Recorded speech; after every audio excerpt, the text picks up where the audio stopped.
கர்த்தருக்கு ஸ்தோத்திரம். இந்த நாள் தேன்துளி நிகழ்ச்சியிலே உங்களை நான் மீண்டும் சந்திப்பதில் அதிக மகிழ்ச்சி அடைகிறேன். இந்த நாளில் கூட கர்த்தர் நமக்கு முன்பாக 2 காரியத்தை வைக்கிறார். அது ஒன்று ஆசீர்வாதம், ஜீவன், மரணம், ஆசீர்வாதம், சாபம் ஆகிய 2ஐயும் நமக்கு மாறி மாறி அவர் நமக்கு முன்பாக அவர் வைக்கிறார். உபாகமம் புத்தகத்திலே 30ஆம் அதிகாரத்தில் இதை குறித்து மிக தெளிவாக தேவன் சொல்லியிருக்கிறார். மோசே எழுதும் பொழுது இந்த வார்த்தைகளை எல்லாம் அழகாக எழுதியிருக்கிறார். கர்த்தர் சொல்கிறதா காரியம் என்று சொன்னால், இதோ ஜீவனையும் நன்மையையும் 15வது வசனம் 30:15 இதோ ஜீவனையும் நன்மையையும் மரணத்தையும் தீமையையும் இன்று உனக்கு முன்பாக வைக்கிறேன். 2 காரியத்தையும் அவர் நமக்கு முன்பாக வைக்கிறார். நீ பிழைத்து பெருகும்படிக்கும், நீ சுதந்திரி போகிற தேசத்திலே உன் தேவனாகி கர்த்தர் உன்னை ஆசீர்வதிக்கும் படிக்கும், நீ உன் தேவனாகி கர்த்தரில் அன்பு கூறவும், அவர் வழிகளில் நடக்கவும், அவர் கற்பனைகளில் கட்டளையின் நியமங்களையும் கைக்கொள்ளவும் நான் இன்று உனக்கு கற்பிக்கிறேன்.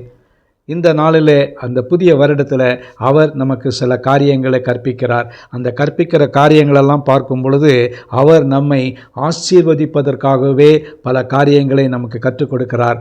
இந்த நேரத்தில் இந்த புதிய ஆண்டுக்குள்ளாய் பிரவேசித்திருக்கிற நமக்கு அவர் நம்முடைய கருத்தில் 2 கொடுத்துருக்கார். ஆப்ஷன் தான், 2ஐயும், மரணமும் இருக்குது, ஜீவனும் இருக்கிறது, ஆசீர்வாதம் இருக்கிறது, சாபம் இருக்கிறது. எதை நம்ம செலக்ட் பண்ண போகிறோம்? ஆண்டவருடைய கரத்திலிருந்து எப்பொழுதுமே ஆசீர்வாதத்தை பெற்றுக்கொள்ளக்கூடியவர்களாக இருக்கிறோம். நம்முடைய எல்லா காரியங்களிலும் நமக்கு ஆசீர்வாதம் மிக மிக முக்கியம். இந்த வருடத்தில் நாம் தொடர்ந்து செல்கின்ற வேளையில் கர்த்தர் நமக்கு அநேக ஆசீர்வாதங்களை நமக்கு முன்பாக வைத்திருக்கிறார். அவைகளை நாம் சுதந்திரித்து பெற்றுக்கொள்ள வேண்டும். அதை பெற்றுக்கொள்வதற்கு சில காரியங்களை அவர் நமக்கு முன்பாக அவர் வைத்திருக்கிறார். அவைகளெல்லாம் என்னவென்று சொன்னால், வாக்குத்தத்தமான காரியங்களுக்கு அவர் சில நிபந்தனைகளையும் வைத்திருக்கிறார். நான் இதை கொடுப்பேன் என்று சொல்லுகிற வேளையில், ஆசீர்வாதத்தை கொடுப்பேன் என்று சொன்னால் அந்த ஆசீர்வாதத்தோடு கூட சில நிபந்தனைகளையும் கொடுக்கிறார்.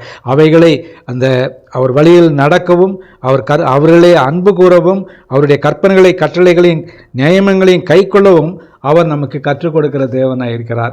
அவருடைய நியமங்களை நாம் பின்பற்றி செல்வோம் என்று சொன்னால் நிச்சயமாகவே நமக்கு ஆசீர்வாதம் கிடைக்கும். நம்முடைய குடும்பத்தில் என்னென்ன ஆசீர்வாதங்கள் தேவை என்று நம் பட்டியல் போட்டு வைத்துக்கொள்ள வேண்டும். இந்த வருடத்தில் ஒவ்வொரு ஆசீர்வாதத்துக்காக ஆண்டவருக்கு நேராக நாம் அவருக்கு ஸ்தோத்திரம் செலுத்தி, ஆண்டவரே இந்த நீர் ஆசீர்வாதத்தை எனக்கு கொடுத்ததற்காக ஸ்தோத்திரம் என்று அவருக்கு சொல்ல வேண்டும். எத்தனையோ காரியங்கள் இருக்குது. வர வேண்டிய ப்ரமோஷன் வர வேண்டும்.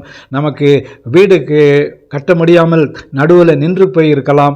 அவைகளை அவர் கட்டி முடிக்க வேண்டும். பல நேரங்களிலே நம்முடைய பிள்ளைகளுக்கு வேலை கிடைக்காமல் அதிக கஷ்டத்தோடு காணப்படுவோம். இவைகளெல்லாம் ஆசீர்வாத குறைவாக இருந்தாலும் கூட ஆசீர்வாதத்தை பெற்றுக்கொள்வதற்கு அவர் வைத்திருக்கிற நிபந்தனைகளையும் கட்டளைகளையும் நியமங்களையும் பின்பற்றி வருகின்ற வேளையில் நிச்சயமாகவே அவர் நம்மை ஆசீர்வதிக்கிற தேவனாக இருக்கிறார். ஒரு சில காரியங்கள் நமக்கு சொல்லப்பட்டிருந்தாலும் கூட ஆசீர்வாதத்தோடு கூட அவர் வேதனையை கூட்டார். அவர் இந்த நேரத்தில் பார்க்கின்ற வேளையில் சாபம் வராது. சாபம் என்று சொல்லியிருந்தாலும் கூட அவருடைய பிள்ளைகளுக்கு அவர் கொடுக்கக்கூடியதான காரியம் ஆசீர்வாதம். அந்த ஆசீர்வாதத்தை உரிமை பாராட்டி நாம் அவர்களுடைய கரத்திலிருந்து பெற்றுக்கொள்வோம். நல்ல ஆண்டவரே, நன்றியோடு துதிக்கிறோம், ஸ்தோத்திரிக்கிறோம். எங்களுடைய வாழ்க்கையில் இந்த புதிய வருடத்தில் நீர் எங்களுக்கு வைத்திருக்கிற ஆசீர்வாதத்தை நாங்கள் சுதந்திரத்துக்குள்ளே எங்களுக்கு கிருபை செய்யுங்க. மீட்பர் இயேசுவின் நாமத்தில் ஜெபிக்கிறோம் நல்ல பிதாவே, ஆமேன் ஆமேன். கர்த்தர் உங்களை ஆசீர்வதிப்பாராக. இந்த நாள் ஒரு ஆசீர்வாதமான ஒரு நாளாக உங்களுக்கு அமையட்டும்.